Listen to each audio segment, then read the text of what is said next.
This video is the basic sewing machine parts. To start, we have the bobbin here on the right. It is what holds your bottom thread while you are sewing. This is the bobbin case.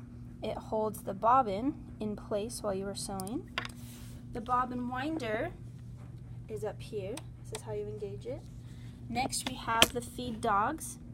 That is these pieces right here. This is what pulls your fabric through while you are sewing. The foot pedal, that's your gas pedal for the machine. It connects here on the Bernini B330s. Also back here is where the power plug is plugged in and the on-off switch.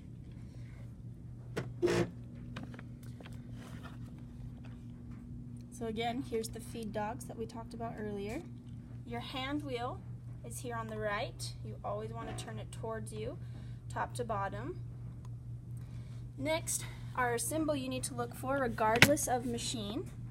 It is the needle position dial. You're looking for the needle with the center button, and as you click it to the right, you will see that it moves on this line here, and it moves the needle to the right and to the left. We want to keep that as centered as much as possible. Next, we have the presser foot. That is this guy.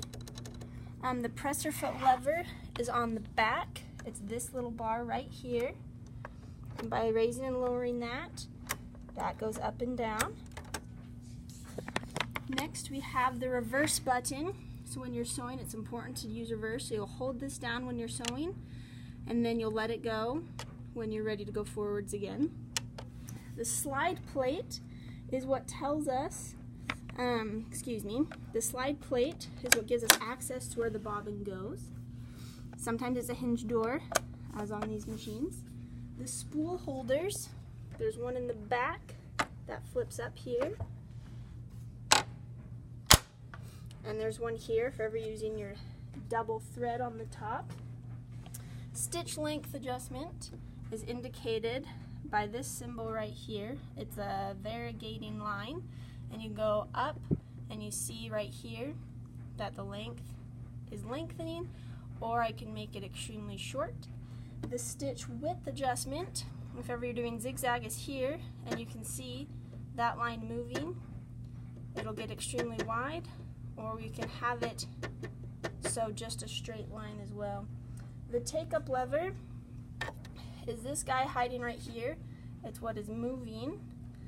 That is what brings our thread up and down while we're sewing.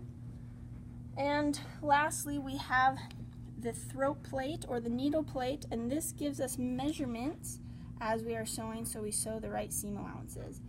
So by knowing all of these basic parts, you should be able to operate just about any sewing machine effectively.